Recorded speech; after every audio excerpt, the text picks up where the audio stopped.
Hey there, and welcome to the Hub of Junior Golf Podcast. I am Brian Burke, joined as always by the founder of the Junior Golf Hub, Roger Nick. And Roger, this is as good as we've seen you through the first 20 episodes or so here of the Hub of Junior Golf Podcast. Just kidding, Roger, on location in California, so we'll just hear Roger's voice this week. But Roger, let's start off a little bit. Your take of the Open Championship. Obviously, some weather moved in.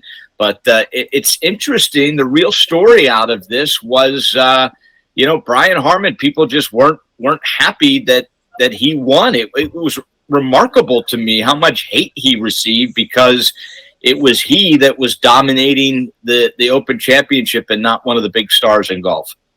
Yeah, very surprised about that. Obviously, he's a good player. He deserved to win. He played the best all week long. What was he, 58 of 59? Inside of 10 feet. I mean, unbelievable. What I really enjoyed about the whole thing was seeing some of the old videos of Brian Harman and from the PGA Tour and actually getting to know who he is, because I think that's what people didn't like or doesn't like, is that you don't know who he is. Right. So, he doesn't have the most bubbly personality, so you don't read about him every week. You don't see him doing interviews, so I think that was the hardest thing for most people. But, I mean, come on. How he played, what he did to win the Open by, was it final 6 shots? Yeah, I mean, dominant. Dominant. I mean, dominant. And another guy that, really when you look at major champions, I mean, there are some that didn't have a great junior career, but it is, I'm not saying everyone's Tiger Woods and Phil Mickelson that were, everyone knew at the age of 10, but you look at guys that win majors and they showed you something in junior golf, and Brian Harman won the United States Junior Am. I mean, this guy was a 3-time All-American at Georgia. I know he isn't a quote-unquote big star. He's going to be on the Ryder Cup. He just won a major championship. But once again, junior golf is about as good a barometer of any sport, as far as from 18 and under in identifying who is ultimately going to be a great player. And like I said, there might be down to like 2 or 3% of guys that, go pretty much completely unheralded and then turn out to be, I think Xander Schauffele comes to mind. He actually had a better Korn Ferry career than he had a college career, and a better college career than he had a junior career, and he's had a better PGA Tour career than he's had anything. So, I mean, it does happen. There are late bloomers. Jim Furyk is a great example of a late bloomer.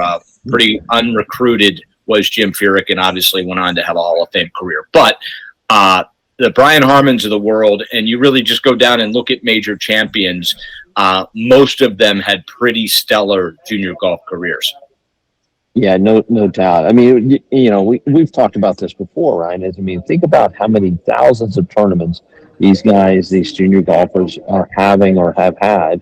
Those successful ones like a Brian Harman or a Tiger or Phil. I mean, the amount of tournament experiences, learning how to win, coming down the stretch, maybe needing to make several birdies to win, and just doing it. I mean, and that all comes back to playing in some of these invitationals and the strong field junior events, and just junior events in general, right? I mean, so they just have played a lot of golf. So it's great to see. It's great to see him right now in his career, Brian Harman, that is, win a major championship, because he's had a good career. But think about it, a lot of people are thinking, what a disappointment coming out 3-time All-American out of Georgia, and he hasn't really done a lot. It wasn't heralded necessarily to do a lot, but he has. I mean, it's pretty incredible. And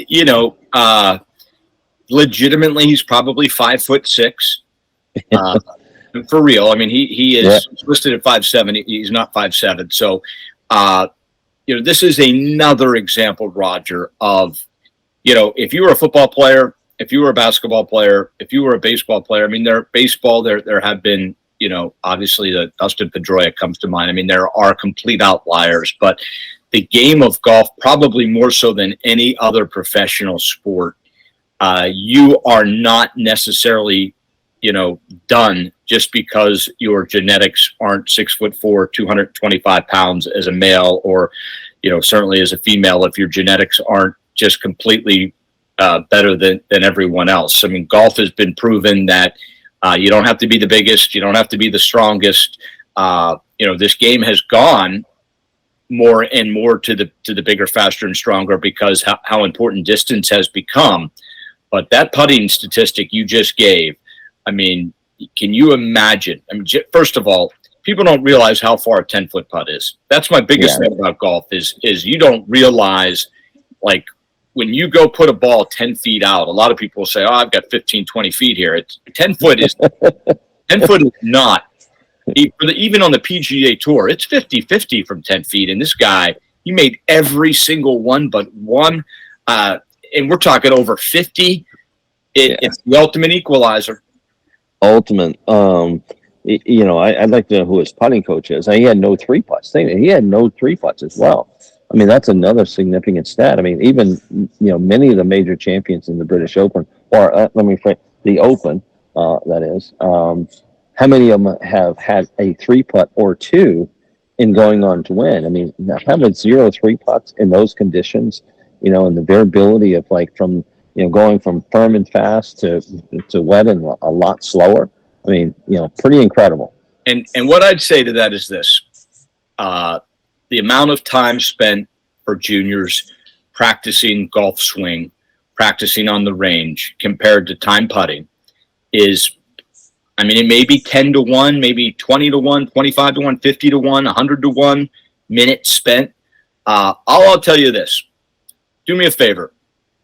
Your next juniors event, go out and keep track if he made or she made every putt inside 10 feet with no 3-putts, what the score would be compared to what the score is.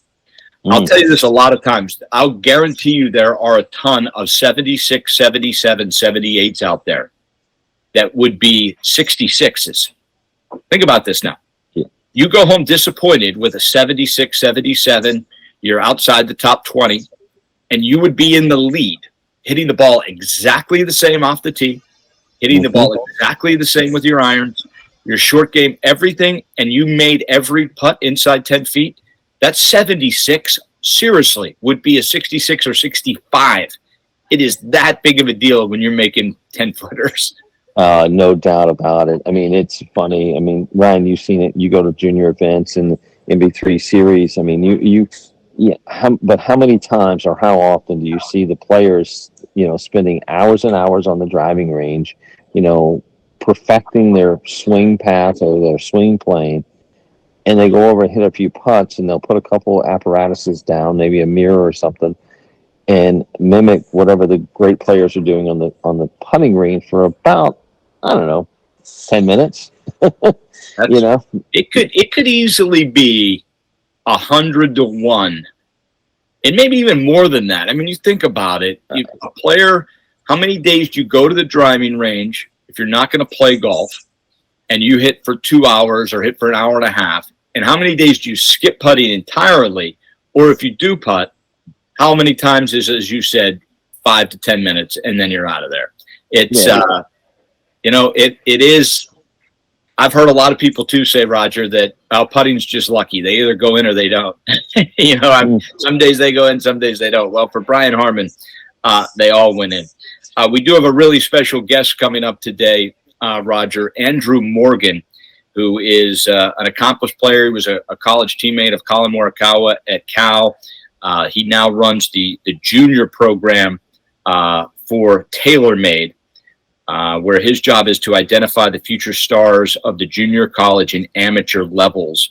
And he basically is in charge of you if you're junior golf and deciding what kind of role that TaylorMade should have in your junior's career. So I know, Roger, we're excited to have him on and discuss junior golf and the scholarship programs that exist out there from the manufacturers, and specifically in this case TaylorMade, and how they identify the players that they want to for lack of a better word, give the equipment to. And I'm not sure when this started, Roger, but it's a pretty interesting idea.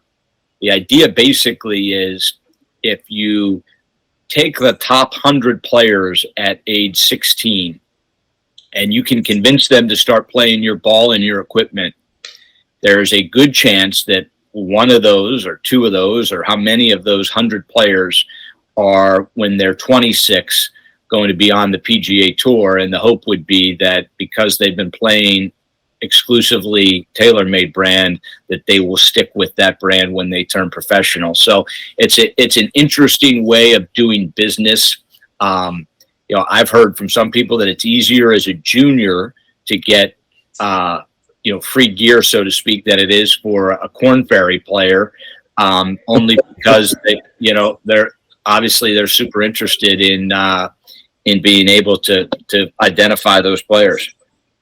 Oh, no doubt about it. I mean, you see these guys all the time. You see parents, asking questions now about how do I get the equipment deals, and very important, for them to understand, what this is all about. And to your point of the influence, Ryan, I mean, seeing one of your friends or your peer group playing, and being all decked out in TaylorMade gear or whatever it may be, it's going to influence the kids around them, right? I mean, that parent is going to go, well, that little Johnny's playing TaylorMade, so we got to go buy TaylorMade. So can you imagine how much that's influenced also just the junior path of parents' decisions buying equipment and buying golf balls? Well, I'm curious from your perspective, is obviously, how expensive this game can be for juniors. What is your take on how long a player should be able to hit a driver or their irons? Is there a shelf life, Roger, from your experience that let's just assume that you're in a full size set, because obviously if you're in a smaller set, that's going to change much more dramatically based on your player's growth. So let's just say once a player gets in a full set, Roger, how often should irons and a driver, or how often do they need to be changed? Not because there's the newest and best out there, but just because from a wear and tear factor.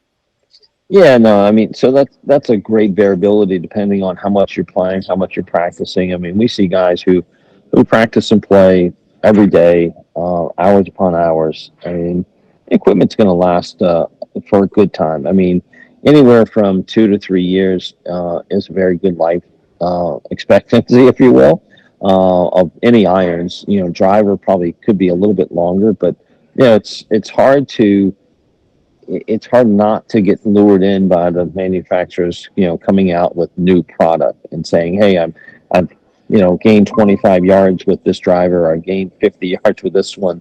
But I would say it's really dependent on how much you actually do player practice. How much, are you checking your loft and lies? Are you going through and making sure that the equipment, the grooves are still good? So I would say for an avid player, a real serious player who wants to control the ball, 2 to 3 years might be somewhere in that range, maybe a little bit longer, but it just really depends. And we now do welcome in Andrew Morgan from TaylorMade, where his core job at TaylorMade is to identify the future stars of the game of golf at the junior, collegiate, and amateur levels. And Andrew, thanks so much for joining us. I want to start with you're actually at the U.S. Junior Am at Daniel Island Club in Charleston, South Carolina. Give us a little recall here. How's the golf course out there? Hey guys, Ryan, just to start off, thanks for having me on. I really appreciate it and glad I can join you guys. At the U.S. Junior, it is hot and sticky out here, I'll tell you that.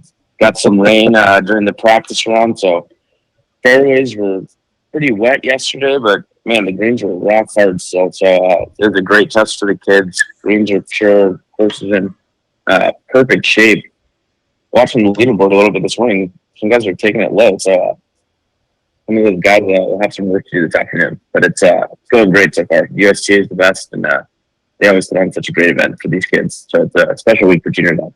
Andrew, tell us a little bit about yourself. We know that you obviously were a very accomplished player and a former teammate of Colin Morikawa at Cal. Let's kind of just start with your junior career to college golf and to how you ended up at TaylorMade. Yeah, for sure. From Southern California, obviously, million different golf courses in Southern California. Picked up the game. There was a course. I honestly lived 5 minutes away from 4 different public golf courses in Long Beach, California. So it's easy to pick up from an early age. Obviously, down in Southern California, the SCPGA runs a pretty good events down there. I mean, at the time, the AJGA didn't have nearly as many events. Overall in junior golf, there wasn't as many events as there are now, which is awesome. It just speaks to the growth of the game. But I started playing SCPGA. Made my way up in the Toyota Tour Cup.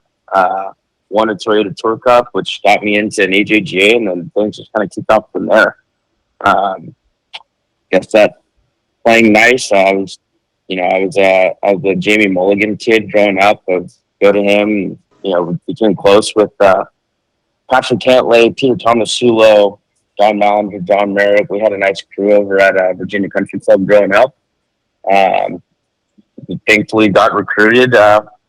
Peter Tomasulo obviously went to Cal, was on the national championship team.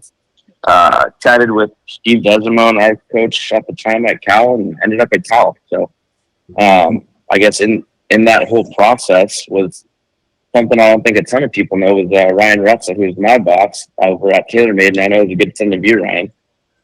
He was the head coach he was the assistant at UCLA, and then he became the assistant at Long Beach State. Obviously, I'm from Long Beach State, so Ryan recruited me pretty good, and I actually ended up committing to Long Beach for a few months there. And that was when Xander Shopley was actually on that team his freshman year before he transferred out to San Diego State. So had a cool program over at Long Beach, and then obviously Ryan moved to TaylorMade, and then I ended up at Cal. So that's kind of how that relationship started.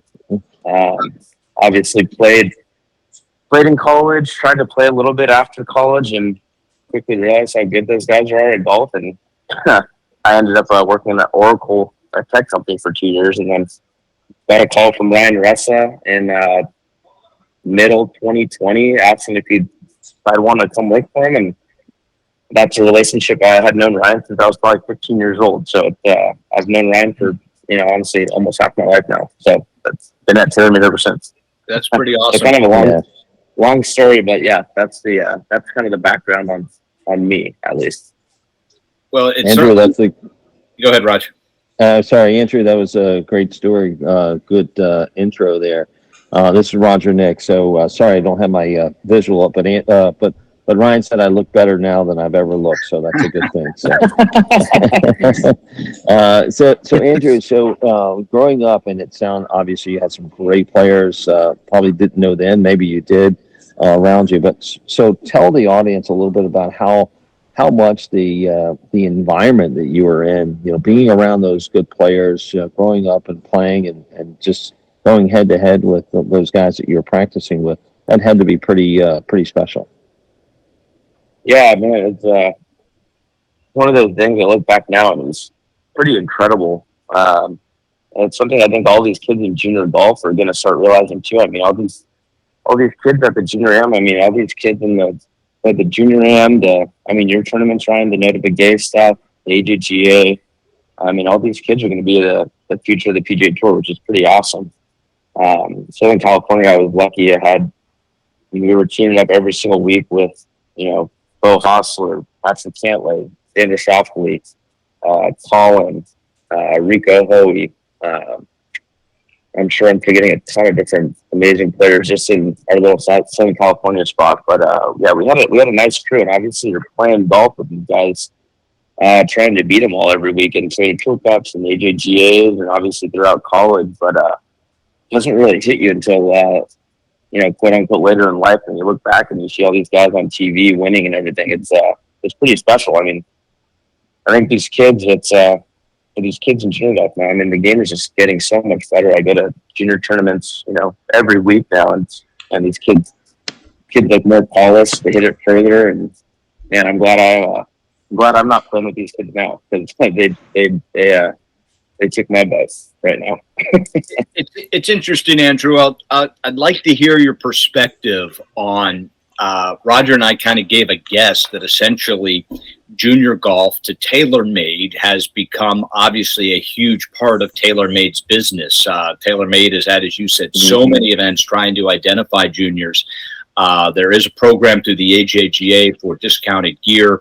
But why do you think TaylorMade, maybe even more so than any of the other manufacturers at a time, pivoted to, we really want to identify the best juniors and try to get them or explain to them why they should be playing TaylorMade? Why do you think that happened? Yeah, for sure. I mean,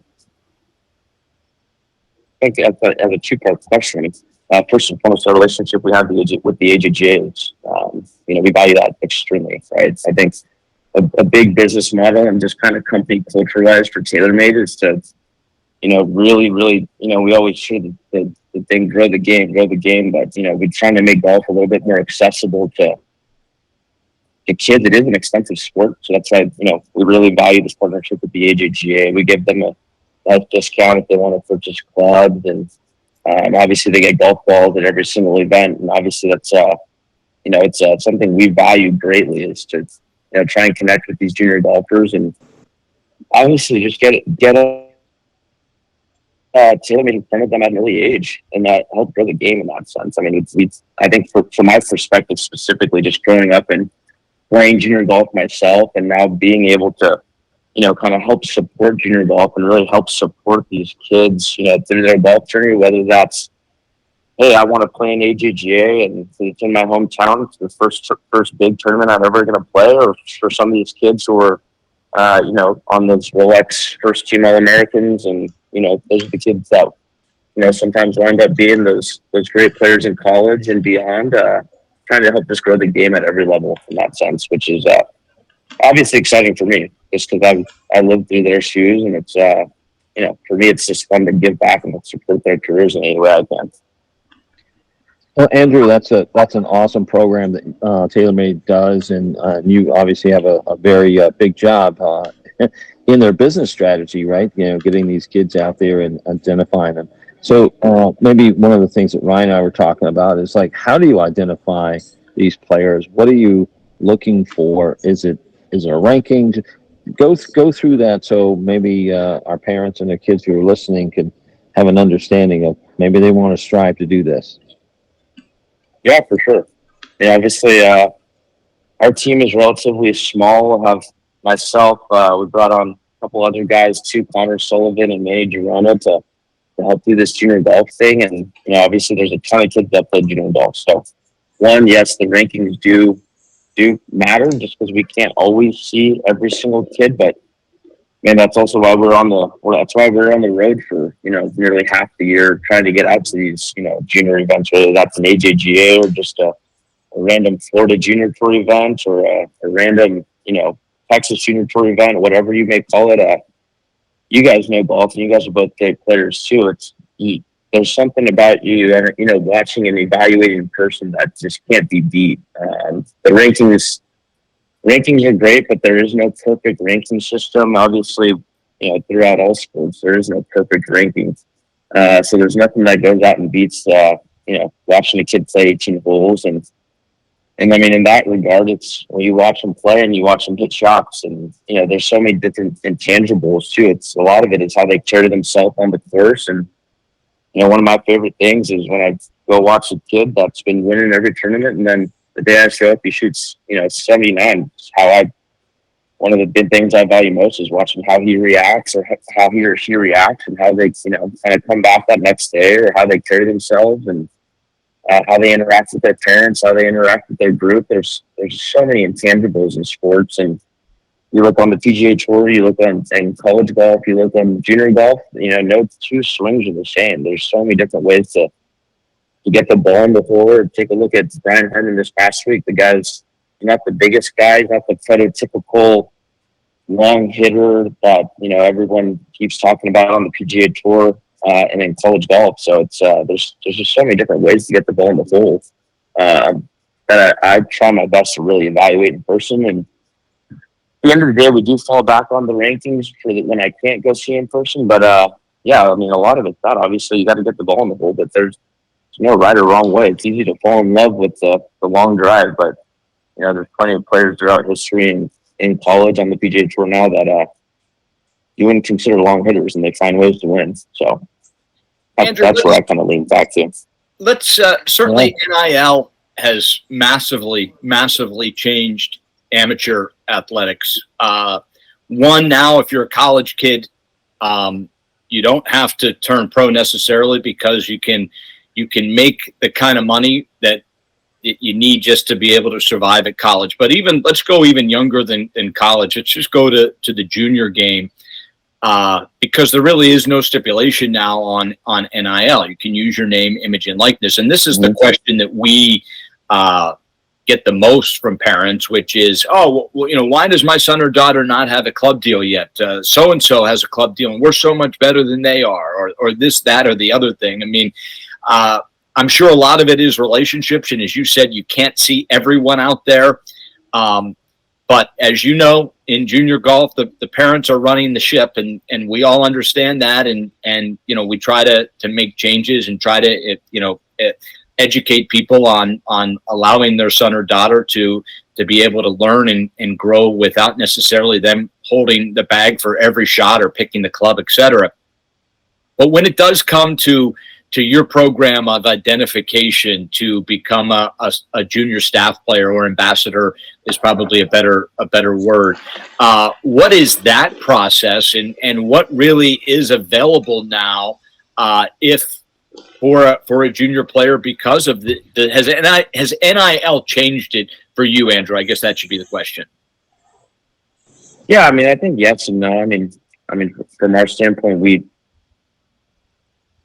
don't pay any junior players. Obviously, NIL is shaking up the game, and it's shaking it up for it started. I think it's kind of started with football and basketball and some of these high-profile college athletes, and making its way to golf naturally. For us, we don't have anyone in the junior golf game that we play, and that's kind of where we lean back on. We will support products for a good amount of kids, whether that's through the AJGA discount or whether they're part of our junior development program. And I guess that program looks essentially, we start at the youngest age. I mean, I'm out at the last few years, I would go to the junior all-stars. I'd go to earlier junior all-stars, US Kids, all these great tournaments pre-AJGA, and really watch these kids play. And word of mouth is a big one, where like you said, their friend is on the support staff, whether it's with us or another manufacturer, and whether they want to come on board with TaylorMade. It's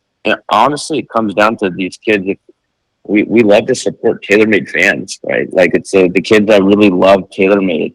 Golf is obviously an expensive game, and we're trying to really try and make that more accessible. And obviously with junior golf, it's not cheap to one, but the products end up being one of the cheaper parts of it. You don't include the travel, you don't include the hotels, you don't include entry fees throughout the summer, all sorts of stuff. So it for sure adds up, and that's one of the big reasons why we're trying to, not take the burden off, but help ease that financial burden of playing golf all year round, right? So that's where it comes down to us, trying to evaluate this top talent. Obviously, we're trying to get the absolute top players, but we're also trying to help support all of junior golf as well. It comes down to kids say, I love TaylorMade, and at the end of the day, we don't want it just to be about, hey, I'm a TaylorMade kid getting free product. We want it to be I try not to like calling it a sponsorship. I like calling it a support program, and the relationship between us and the player. And at the end of the day, it's not us just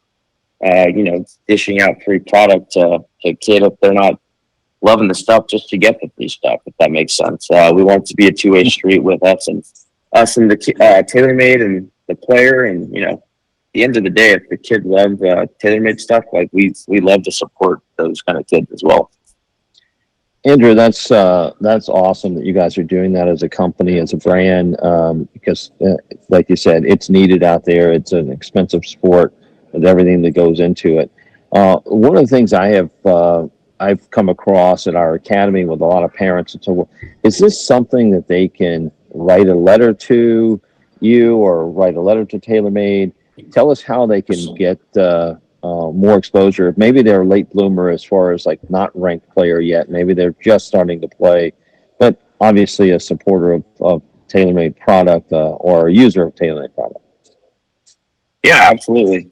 I mean, that's when that comes down to that, the biggest step for us in there is obviously we have this great relationship with the AJGA, right? We have a great relationship with them, and it comes down to to be a matter of fact of it, it's AJGA is an awesome organization, and when this relationship we've had the last 6-7 years is growing into something we could have only hoped for. But when it comes down to it, not a lot of kids.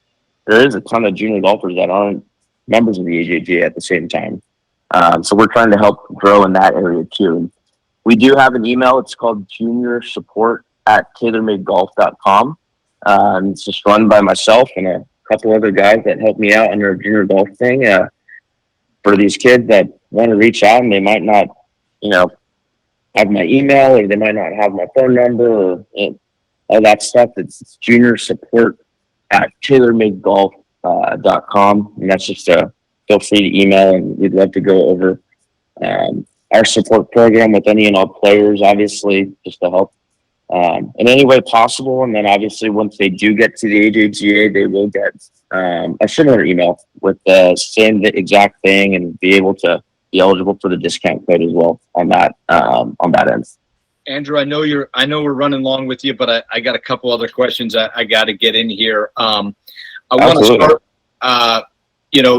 through our various outlets, we'll reach over 100,000 junior golf families. So this ranges in size from obviously 7 and 8 all the way up to the college player at 18. So let's start with just a little bit of education for these families on there about clubs.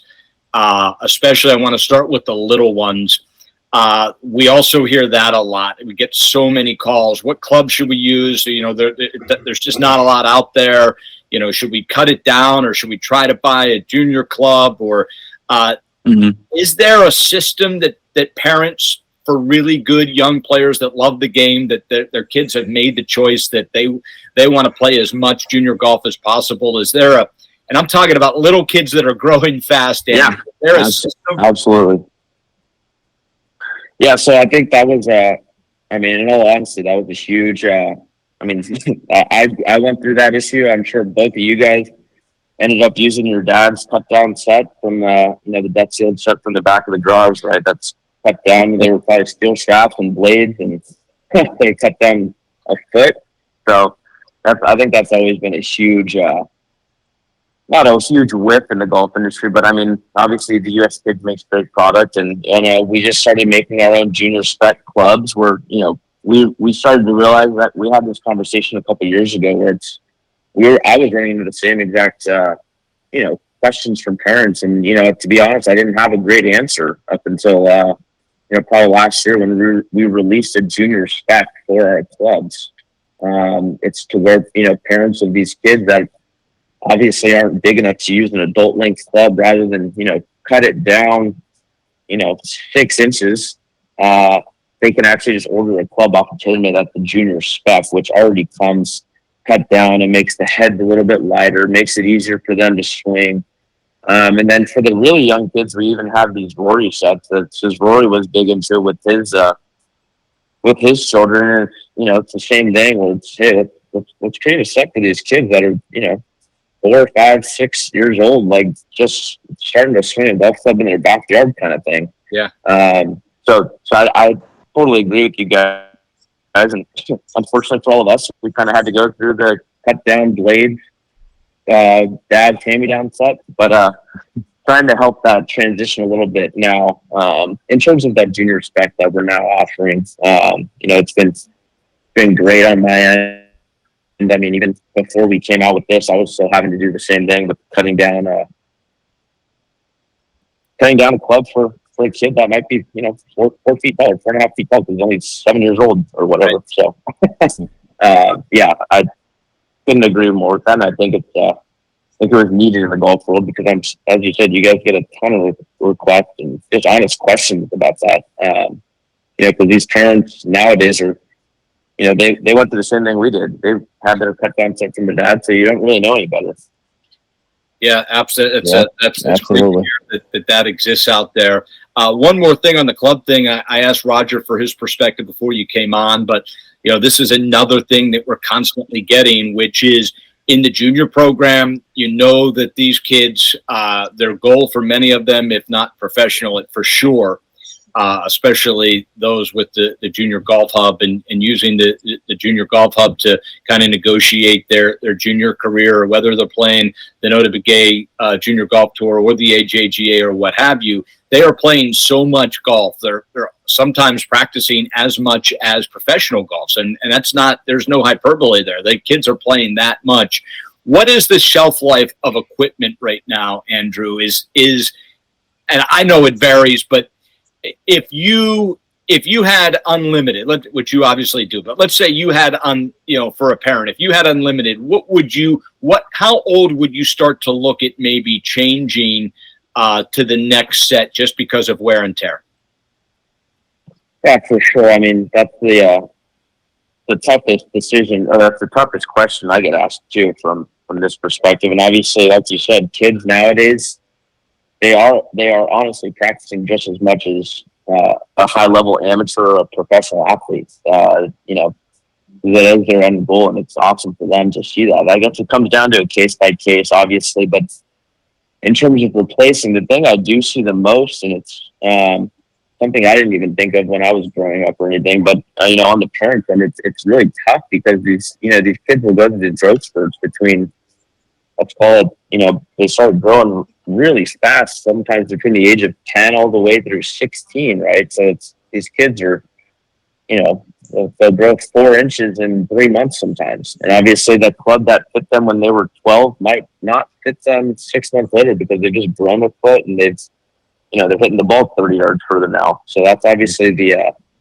toughest thing. That's the balance of everything. But yeah, I'd say at least a couple years on irons. And, I think most of the time, so the club head itself generally will stand up against heavy use for honestly a long time. And when we do these club testings, we have these robots hit 50,000 shots with it just to see how it's going to hold up over time. And I think what comes down to the hardest thing is kids inevitably grow, and it's frustrating for the player, the parent, and at the end of the day, that is what I think comes down to having to eventually replace a club or a shaft or that kind of thing. It's just clubs sometimes get a little bit too short and a little bit too whippy just because the kid's growing, which is at the end of the day an awesome thing because that's kids going to grow and get taller and get stronger, and obviously it's going to help them long term. But that's the biggest thing I see happen with some of these kids, between 10 and 15-ish, if you and then come down to it. And that's the Tiger Woods effect as well. As I was talking with Tiger, who played his son Charlie played our championship last year, and Tiger was caddying for him. And I asked Tiger that same question, and he actually told me the story of when he was going through his short game issues because of his back and had to kind of find a new angle. And his, some had called it, even the Tiger had the chipping yips, he said he was wearing out the grooves on a wedge. Every single month he'd have to change it out because he was practicing the short game that much that in one month he would wear the grooves off a wedge. So it can be done. Those clubs, if you hit it in the right spot enough times, you might have to get a replacement. Roger, anything else for Andrew? We got to let him go. Yeah, we need to let him go. But one more thing, Andrew. Be remiss if I didn't mention the Kingdom. Do you guys? Is this something the juniors get to experience as well as part of the program? Yeah, for sure. We set them up. We set them up at the program. We have some discounted rates to go down to the Kingdom and actually get fit. So we'll have Kingdom in Reynolds Plantation. It's hour and a half outside of Atlanta, and then we'll have our main facility in Carlsbad, California, right next to our HQ. So when they kind of get dialed on our program, that is something we can we offer. It is tough when the kid is super young. Obviously, there's inevitably going to be less options for a younger player than there are a kid that's 15 or 16 using full length stiff or extra stiff or regular shafted clubs. But nonetheless, we have options for pretty much every age in that sense. It's a cool experience. I don't live in Carlsbad. I live up in the Long Beach area, so I go and work with some of our top players, and then I'll usually make the trip out to Kingdom Reynolds, with probably 2 weeks a year to work with some of the players in the Southeast. So both facilities are awesome, and just from we decided to have that Kingdom Reynolds out in the Atlanta area, just because as you guys know, there are just so many players in the call it Georgia, Florida, Carolinas area. So that's a little bit easier to get to than Carlsbad, California. So absolutely, no doubt. It's like Disney World for a golfer. Yes, those are great. Andrew, I know you're on the bag today at the US Junior M. So yep. We'll let you get some rest and hydrate a little bit for a busy day. This has been incredibly educational, and I can already know that the responses from our parents is going to be overwhelming. So for any questions that Roger and I can't answer that they have about the junior game and TaylorMade, certainly we will direct them your way. But thank you so much for coming on today. It's been a real pleasure for us, and best of luck in the future. Thanks, Andrew. Yeah, Ryan, Roger, thank you guys so much for having me on. Really appreciate it and love what you guys are doing. So absolutely keep it up, and hopefully we can chat again soon. You got it. Thank you, Andrew. Good luck this week. Thank you, guys. See you guys. So Andrew Morgan from TaylorMade, Roger, some interesting answers there for sure. And, they certainly have it figured out, moving to the junior spec even. I mean, that's something that has been kind of missing in the game for a long time. But I do find it interesting that there is no exact science for sure to identifying talent. I continue to go back to the Junior Golf Hub and PDI as a system that, eventually is going to be something that these manufacturers and colleges are using in addition to, it just seems like right now the rankings is the driver of this boat, for right or for wrong. You and I where I stand on it, Roger, but at the first stage, that seems to be the identifier for everyone. Just because you're talking about tens of thousands of players, you can't go see them all at an individual event in their local town. So how do you identify them? And then, Andrew had some good answers that they have to see a player before they decide to do something with him. But, certainly the Junior Golf Hub and PDI are going to become a huge part of the problem that exists in junior golf right now. Yeah, no doubt. Obviously, Ryan, we talk a lot about the player development system and the player development index that we have, and we hope it certainly someday it becomes a part of some type of talent identification program. We believe it will. I think we've got some really good people behind it, thinking about it and talking about it and supporting it. Right? Obviously, Noda and some others that are really engaged with it. So we're really excited about what the future holds there. But you got to be where it is, right? Rankings are where it is right now, and that's just how it goes in our society. I think we all look at rankings one way or the other. It is part of what we do, right? So we're all ranked somehow, right? So using the Junior Golf Hub, obviously for parents that are starting the system, you just don't go play an AJGA Invitational. It's just not how it works. For every player, I don't care who you're talking about, for every player, there is a roadmap that if you're good enough, you'll get to the end of that. And there's a lot of different routes you can take. There's a lot of different tours you can take to be identified. And if you're good enough, you will be. But how can our listeners use the Junior Golf Hub to put a schedule together, Roger, maybe playing several tours, be based on convenience, schedule, where they're at, price, to put a schedule together in the summer and now into the fall, and start that process that's going to allow them, to grow as a player, but also grow into the system that awaits them to reward the best players. Yeah, no doubt, Ryan. There's two things I would say, or probably three. Log into the Junior Golf Hub, obviously.com, and go to find a tournament. You can do the tournament schedule or finder. You can create a scheduler for yourself once you create your profile, and you just identify the tournaments. You can search any tournaments across the country. soon to be across the globe, which is really exciting. Yep. So we do get a lot of international players who want to get coaches to see their score. So that's really going to be exciting for us. But also, I would say go to visit the Essentials Guide in there. Look at the tournaments. How to pick tournaments. To your point, Ryan, I think one of the toughest things for parents is what tournaments do I start with? And I would say to that, find out what your skills are so you don't overburden yourself with expectations, right? So, check out the player development tab as well. Check that out. Check out PDI. Where are your skills? That'll help lead you to looking for tournaments that are more appropriate for your skill level. Not to say you shouldn't challenge your skill level, but that's something right there in the Junior Golf Hub. How important is that, Roger? Using the hub, using that to, it's like anything else. You have to walk before you run.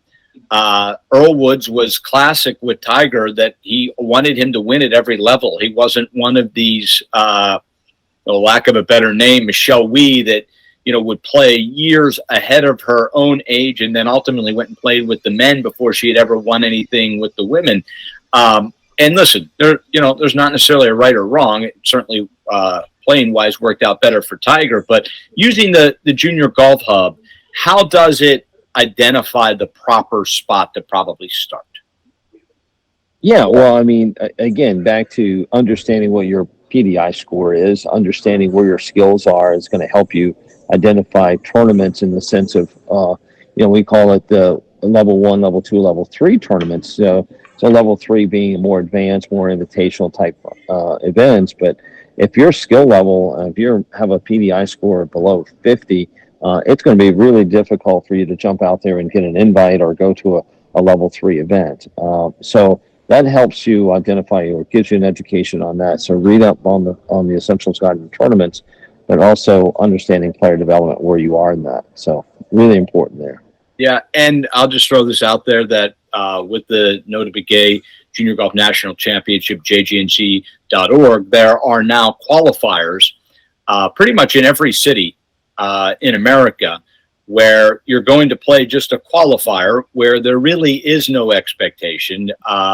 If you can break 110, 120, and you want to try tournament action, with the rules and having to put a score on a card, that is, we hold a couple spots for every regional for some of these qualifiers where, the winner of a qualifier will get a chance to go to the next level, so to speak, Roger, and then play in a regional where they understand that they're probably going to be outmatched there, but by winning that local qualifier with players of similar scores, they are then have the ability to go to that next level, which I know you think the progression is an important part of junior golf.